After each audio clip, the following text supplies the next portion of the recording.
Já está gravando. Então vamos lá. A aula de hoje é preço versus valor. Então coloca aí no título preço, xizinho, valor. Então, o que é preço? Preço é o quanto que você paga pelo produto. Então, pensar em número quando pensar em preço. E valor é o quanto que você está levando com aquilo. O que aquilo está te agregando. O quanto que ele tem de valor. Se é algo muito útil, se é algo que não tem muito valor, se é algo bem inútil. Tá certo? Isso que é valor. Preço é o que você paga pelo produto. E o valor? O valor é quanto que você está levando. Se é algo útil, se é algo inútil. Tá certo? Então, sempre devemos buscar o menor preço, mas isso não a qualquer custo, porque às vezes o barato demais acaba sendo caro, tá certo? Então, vou dar um exemplo disso. Vamos aqui supor que temos uma calça. E essa mesma calça você pode encontrá-la por R$ 200, como você também pode encontrá-la por R$ 25, exatamente a mesma calça. Então, aí no caso, qual que você vai comprar? Obviamente a de 25. Porém, mudando um pouquinho de patamar, você descobre que a calça de R$ 200, ela dura 10 anos. E a calça que você compra ali por R$ 25, ela vai durar apenas 6 meses. E aí, como saber qual que é mais cara? Qual que vai ser mais cara entre as duas? Então, tem que fazer uma conta simples, básica. Vai dividir qual que é o valor da calça por mês. Então, por exemplo, se a calça de R$ 25 dura 6 meses, ela vai estar valendo R$ 4 o mês. Já aquela calça de R$ 200, que dura 10 anos, ela vai estar valendo R$ 1,60 no mês. Então, logo, qual que é mais barato? Aquela calça de R$ 200. E quando a gente pensa nisso, a gente tem que pensar no quê? Que quando a gente tem menos dinheiro, geralmente a gente tem mais tempo. Só que esse tempo nosso ele não é tão valorizado. E quando a gente tem muito dinheiro, temos menos tempo, porque aquele tempo ele tem um valor muito grande. Então, quanto mais dinheiro você tem, o seu tempo custa muito caro, e aí você não pode ficar perdendo também tempo com besteira. E é isso que a gente vai aprender daqui a pouco, como calcular quanto custa o seu tempo. Tá certo? Então, quando a gente vai comprar coisas, geralmente a gente acaba procurando maneiras de conseguir pechinchar, vamos dizer assim, e conseguir coisas baratas e boas. Então, quando for comprar, a Nath mesmo falou, ela procura em brechó, ela procura o mercado mais barato, ela procura open box. O que é open box? Open box são galpões para onde retorna aqueles materiais que a gente compra online, por exemplo, comprei uma televisão online, chegou em casa, não gostei da televisão, simplesmente isso, devolvi, só que a caixa já foi aberta, por isso o nome é Open Box. A partir do momento que você abre uma caixa, você devolve ela, porque você, se não me engano, tem, acho que são 3 meses para devolução, a vendedora, a fabricante, ela não pode vender aquele material como se fosse novo. E aí, para ela não sair no prejuízo, ela vende para essas open box mais barato e essas open box faz a venda para os consumidores. E o material é extremamente novo, praticamente nunca foi usado, só foi a caixa aberta. Então, depois, peguem a dica, procurem na internet open box e sempre que vocês forem comprar alguma coisa, principalmente eletrônicos, televisão, vocês podem dar uma olhada lá, mas tem de tudo, tem sofá, tem cortina, itens para casa, tem o que você imaginar, tem nesses open box. E sites de venda em geral. Então, a Nath ela passa uma linha de pensamento do que a gente tem que fazer quando vai comprar alguma coisa. Então, primeira coisa, está precisando de alguma coisa? O que você tem que verificar? Primeiro, dá para ser de graça? Tem como você conseguir aquilo de graça? Se não conseguiu aquilo de graça, aí você pula para o segundo ponto. Qual que é o segundo ponto? Dá para ser de segunda mão e ser algo bom? Então, para ser de segunda mão e ser bom, você tem que pesquisar. Então, você vai perder um pouquinho de tempo.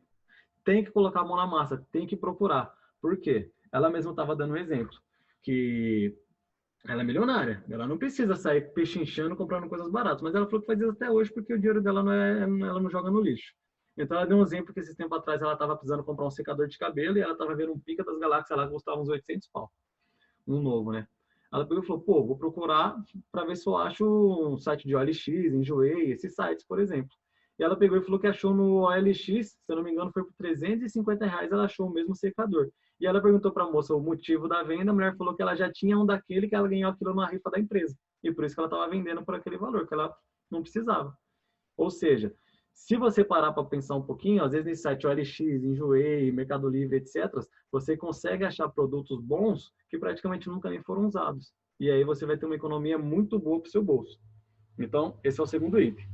Terceiro item, se vai ter que comprar realmente um novo, dá para conseguir desconto? Então tá, não dá para fazer de graça, não dá para segunda mão, tem que ser novo. Então, vamos atrás de um desconto.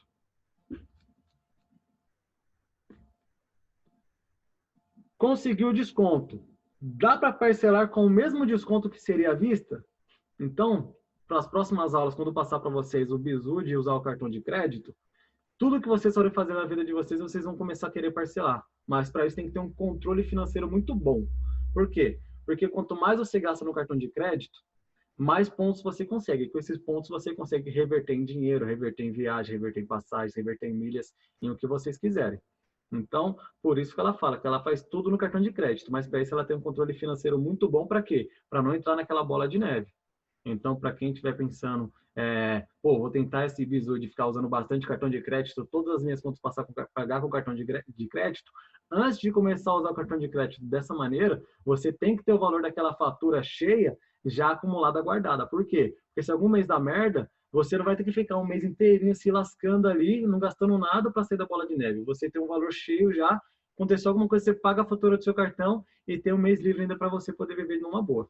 Vai ter aula sobre cartão de crédito, depois vocês vão entender melhor. Tá certo? E aí, o que acontece? Quando você começa a ganhar bastante dinheiro, você vê que você não consegue ficar perdendo tempo com essas coisas, ficar perdendo tempo com essas pechinchas, porque o seu tempo é mais valioso do que isso. Às vezes vale a pena, sei lá, logo comprar um novo, mais caro mesmo, porque você não tem tempo para ficar perdendo com aquilo. E aí isso leva a gente para a segunda aula de hoje, que é a aula de custo 100. Então, a segunda aula de hoje é a aula de custo 100. Custo, de custar. Custo 100.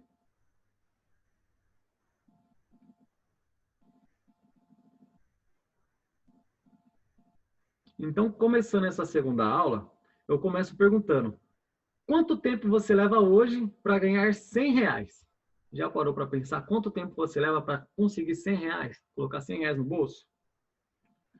Quando que você vai saber se algo é caro ou se algo é barato? Como você tem ideia? Você vai saber se é caro ou barato comparando com o mesmo produto daquilo?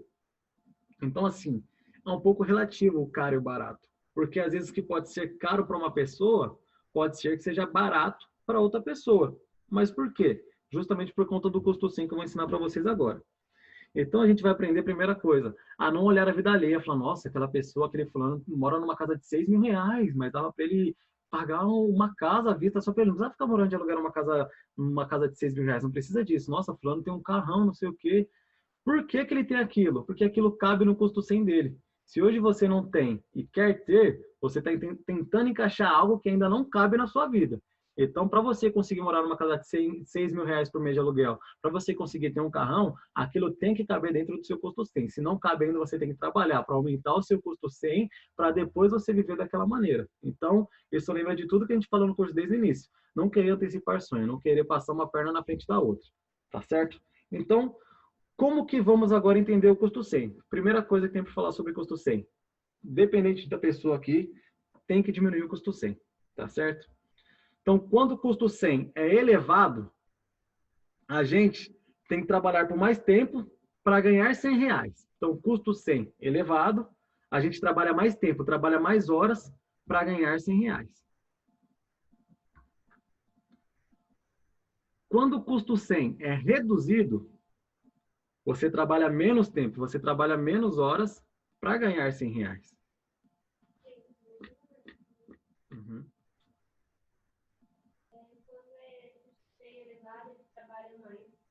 Isso. Custo 100 elevado, ele trabalha mais tempo para conseguir ganhar R$100. E quando o custo 100 é reduzido, ele trabalha menos tempo para conseguir alcançar os mesmos R$100.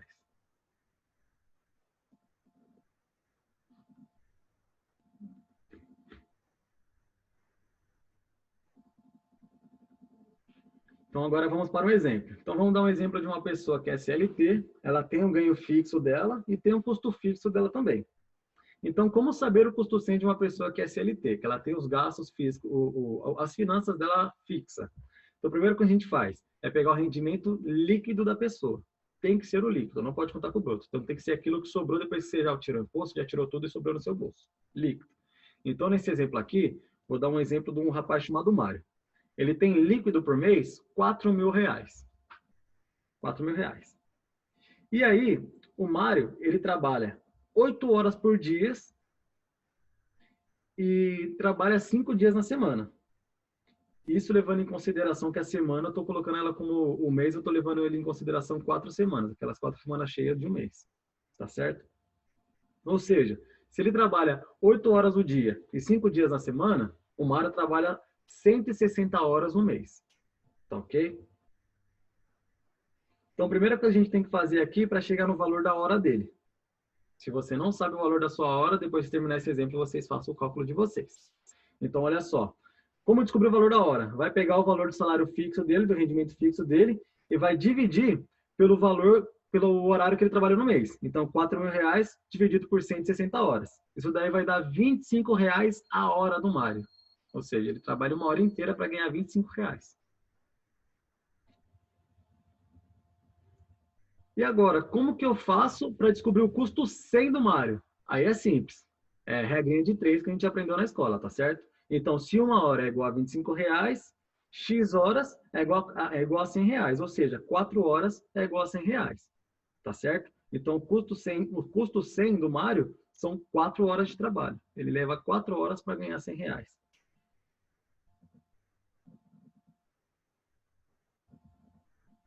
Então, agora a gente já sabe o custo 100 do Mário, já sabe que ele leva 4 horas para ganhar R$ 100. Então, como que a gente vai saber se vale a pena o esforço que ele teve para gastar aquele valor, para comprar tal coisa, para comprar uma carteira, por exemplo? Então, assim, se você perder uma hora pesquisando alguma coisa que você queira comprar, você tem que conseguir, pelo menos nessa uma hora, R$ 25 de desconto naquele material, porque senão não vai valer a pena. Ou seja, qualquer coisa que seja abaixo disso, mais barato que isso, não vale a pena você perder uma hora pesquisando para comprar aquilo. Tá certo? Não sei se foi claro. Então, um exemplo aqui mais fácil para vocês entenderem. Se em uma hora de pesquisa, eu fiquei ali pesquisando uma hora, eu quero comprar um tênis. Se dentro dessa uma hora eu conseguir R$ 50 de desconto para esse tênis, o que eu fiz? Eu consegui ganhar 2 horas de trabalho. Vai ser 2 horas de trabalho a menos que eu vou ter que trabalhar para comprar aquele tênis. Porque eu consegui aqueles R$ 50 em uma única hora. Tá certo? Então, essa que é a ideia do custo 100. Você vai vendo por aí e você vai começar a analisar tudo que você for comprar, vai comparando quanto tempo que você vai ter que trabalhar para conseguir alcançar aquilo. Então, outro exemplo, vamos supor que agora eu vou comprar um carro. E na compra desse carro eu consegui economizar R$ 3.000. Então, o carro custava 25, eu vou pagar 22.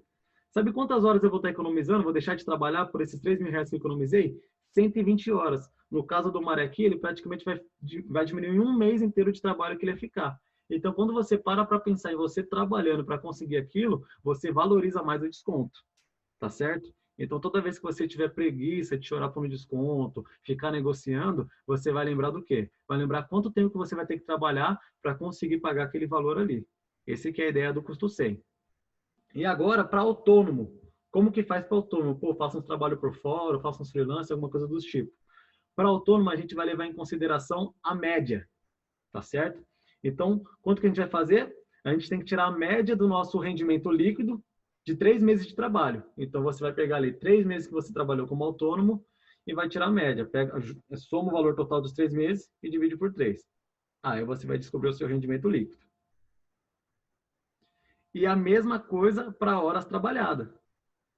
Ou seja, se você em um dia trabalhou 5 horas, no outro dia trabalhou 10 horas, no outro dia trabalhou 7 horas, o que você vai fazer? Você vai somar os dias trabalhados e as horas trabalhadas, ou seja, você trabalhou 20 dias no mês. Você vai somar as horas nesses 20 dias e vai dividir pela quantidade de dias. Não sei se ficou claro. Então, você vai somar. Dia 1, trabalhei 8 horas. Dia 2, trabalhei mais 8. Então, já deu dia 16. E aí vai somando um dia com o outro. No final, você viu que você trabalhou 20 dias naquele mês. Então, pega a soma total de horas e divide pela quantidade do dia que você vai chegar à sua hora trabalhada. Então, vamos colocar um exemplo aqui agora para o caso do autônomo. Vamos colocar que de receita líquida, a média dele deu R$ 2.500 por mês.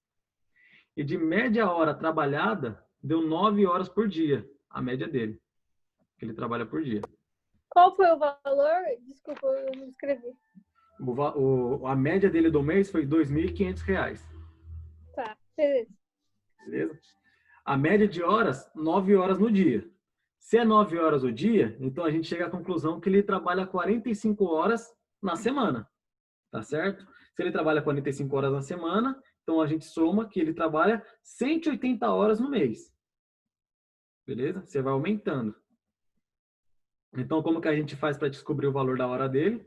Mesma coisa do outro caso. A gente pega o valor da receita líquida, que é os R$ 2.500, e divide pelos 180 horas dele no mês. E aí vai descobrir que o valor da hora dele é de R$ 13,89.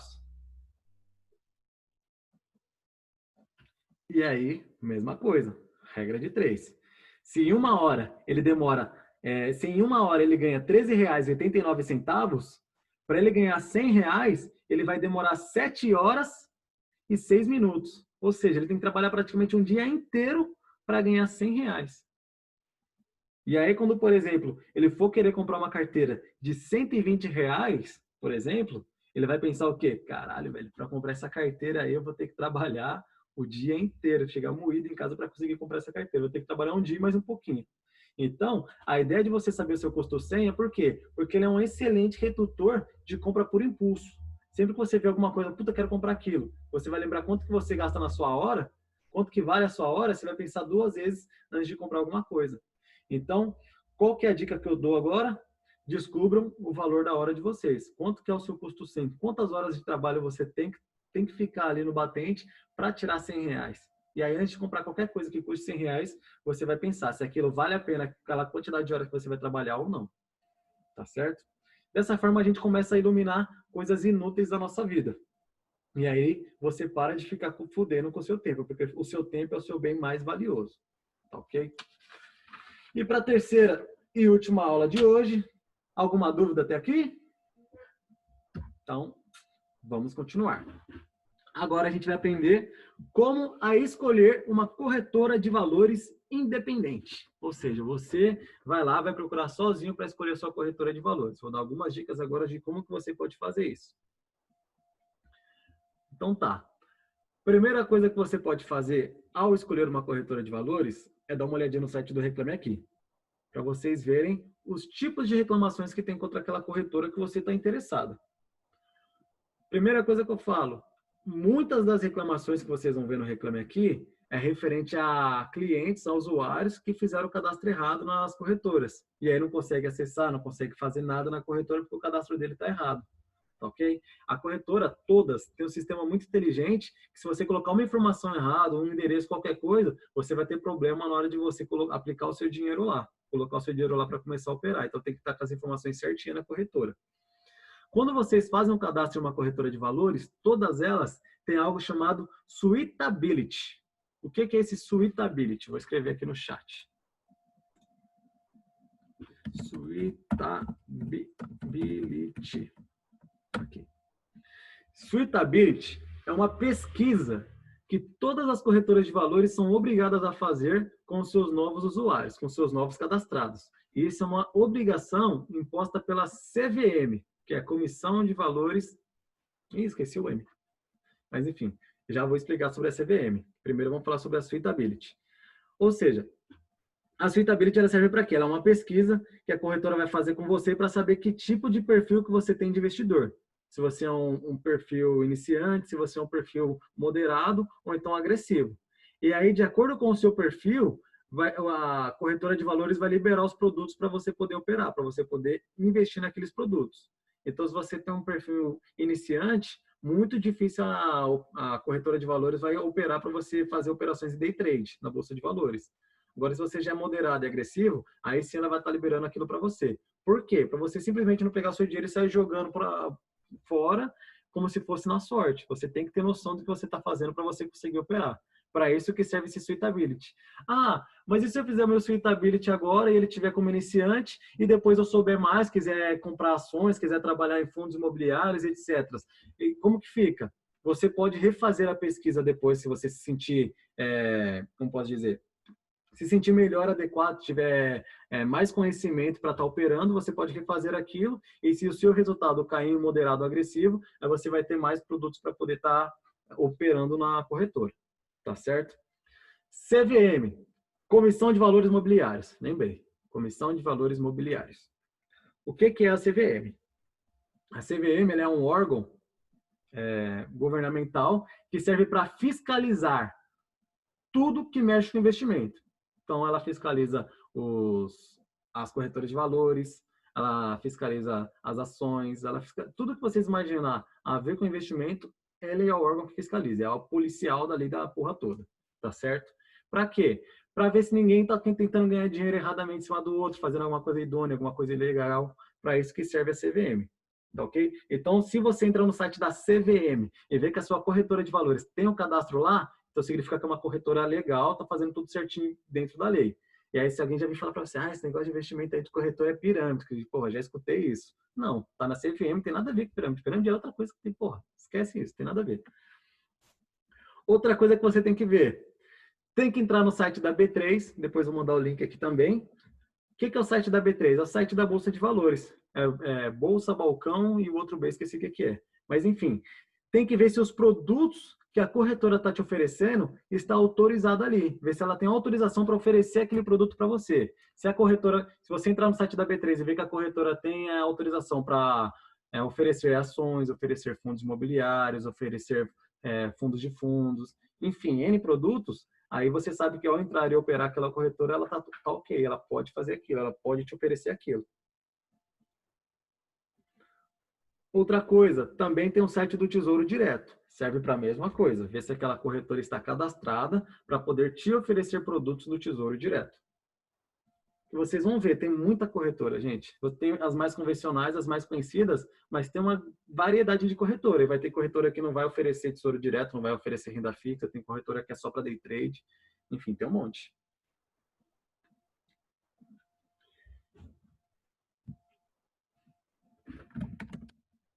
E também você pode olhar no site da CETIP, eu já escrevi aí no chat, CETIP, se aquela corretora ela registra as operações que você faz na CETIP. Então, o que é a CETIP? A CETIP é uma garantia de que o seu dinheiro foi colocado no lugar correto. É como se fosse um extrato. Ela te dá um demonstrativo do que você está fazendo nas suas operações. Então, sempre que você fizer alguma coisa e a corretora ela tem o registro, ela é cadastrada na CETIP, toda a movimentação de dinheiro que você fizer dentro dessa corretora vai ficar registrado lá na CETIP. Então, se você fizer algum investimento e fala, caramba, coloquei no A ou coloquei no B o dinheiro? Então, você pode entrar no CETIP e olhar lá o recibinho para você ver o que você fez com o seu dinheiro. Ele serve para isso.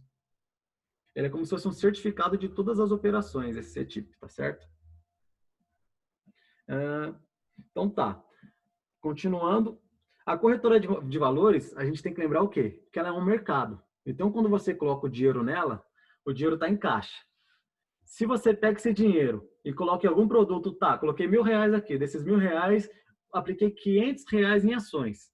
Se a corretora quebrar, você vai perder todo o seu dinheiro? Não. Você vai perder o que ficou na corretora em caixa. O que está em ações, você já tirou da corretora, ela já está lá na ação. Então, por isso que você pode fazer transferência de produtos entre corretoras. Então, se você entrou um exemplo aqui, na corretora da Clear, e aí você comprou uma ação do Itaú na Clear, e aí você fala, pô, não quero mais ficar na Clear porque trava muito a Clear, quero ir para outra corretora, agora eu vou para a Modal.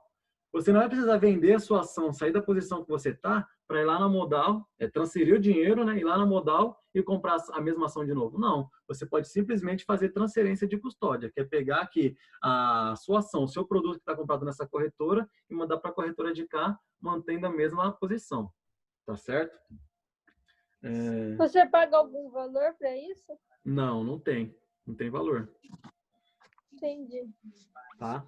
Só que assim, lembrando então que você deixou um dinheirinho sem colocar em produto nenhum, deixou um dinheiro em caixa. Esse dinheiro que ficou em caixa, se a sua corretora falir, quebrar, acontecer alguma merda com ela que é muito difícil, que é praticamente um banco as corretoras, esse dinheiro estava em caixa balbal, foi pro beleléu. Então, o ideal é não deixar muito dinheiro em caixa. Sempre que você colocar um dinheiro em corretora, já investe logo, já coloca em algum lugar logo para sair da corretora. A corretora ela é só uma ferramenta, uma ponte que leva o seu dinheiro para os produtos. Tá certo? Outra dica. Sempre olhar se aquela corretora que você tem interesse, se ela é indicada por algum especialista, por algum investidor. Porque se for, o pessoal que já trabalha com aquilo não só vai estar indicando se realmente for bom, se ele está usando. Tá certo? Mais uma coisa que é sempre bom ver. Anota aí. taxa de corretagem. O que é taxa de corretagem? Cada corretora de valores, elas cobram uma taxa de corretagem, elas cobram sua taxa de corretagem diferente. Tem corretoras que não cobram nada de graça e tem corretoras que cobram um valor mais caro. E o que é isso? Toda vez que você fizer uma operação na bolsa, vai ter uma taxa. Então, se você foi lá e comprou ações do Itaú, a corretora vai cobrar uma taxa para você fazer esse negócio. Se você vendeu aquelas ações que estavam no Itaú e voltou para a corretora agora com lucro, ela vai cobrar essa taxa de novo. Então, toda vez que você fez qualquer operaçãozinha, ela vai cobrar essa taxa de corretagem. Tem corretora que vai cobrar R$10, tem corretora que vai cobrar 15, 20, tem corretora que é de graça. Você pode fazer quantas vezes você quiser, não cobra nada. E aí, por isso, você tem que olhar cada corretora para ver quanto que elas cobram. Tá certo? Por exemplo, eu hoje uso a Clear. Por quê? Porque a taxa de corretagem dela é de graça, é zero. Então, eu posso fazer quantas operações eu quiser ali em ações, porque é totalmente de graça. Porém, qual que é o problema da Clear? Para day trade ela é um pouquinho ruinzinha, porque day trade é operações que você faz no mesmo dia. Então, se ficar fazendo muita coisa, às vezes é uma corretora que fica travando. Como as operações que eu faço não é para o mesmo dia, eu estou comprando só para vender daqui 1 mês, 2 meses, né? Não é algo que eu vou depender se vai travar agora ou não, então não tem problema, eu deixo lá mesmo. Mas outra coisa, se tiver com dinheiro muito alto na corretora, vai valer a pena eu deixar nela para ficar correndo risco de ficar travando ou não? Não. Se eu tiver por mais de 15, 20 mil reais lá, eu vou colocar uma corretora. Nem que eu pague 20 reais por operação, vale a pena, porque é um dinheiro muito alto que você está movimentando. Tá certo? E por último, verificar se tem taxa de tesouro direto, engasguei. Se tem taxa de tesouro direto e renda fixa. Tá certo? E quanto que é? Taxa em renda fixa, se tiver, é um absurdo. Praticamente quase nenhuma tem. Algumas tem, mas quase nenhuma. Por que é um absurdo? Porque os bancos, em renda fixa, eles já pagam um valorzinho, já fica um valorzinho para as corretoras toda vez que você vai lá e opera alguma coisa. Então, você vai comprar um CDB que vai te pagar 120% do CDI. Desse 120%, 1%, 1,5% vai estar ficando já para a corretora. Então, ela já está ganhando do banco para fazer aquilo, não precisa ganhar de você também. Então, se alguma fizer isso, se você quiser usar renda fixa, não faça nela. E a última dica, você não é obrigado a ter uma corretora só. Você pode ter quantas corretoras você quiser. Então, você às vezes vai ver que em uma corretora é bizu você usar para ação, mas outra corretora é bizu para comprar fundos imobiliários, para outra corretora é bizu porque tem ótimos produtos de renda fixa, tem melhores produtos do que aquela que você tem em ações. Então, você pode ter quantas corretoras você tiver. O que tiver melhor ali para você fazer as suas operações, as suas aplicações. Tá certo? No grupo, eu vou procurar lá, eu tinha mandado uma planilha com o nome de todas as corretoras conhecidas e aí um comparativo entre elas. Qual o valor que cada uma cobra de taxa de corretagem, o valor que cada uma cobra de custódia e etc. E aí por ali você consegue fazer um comparativo para poder escolher a sua corretora.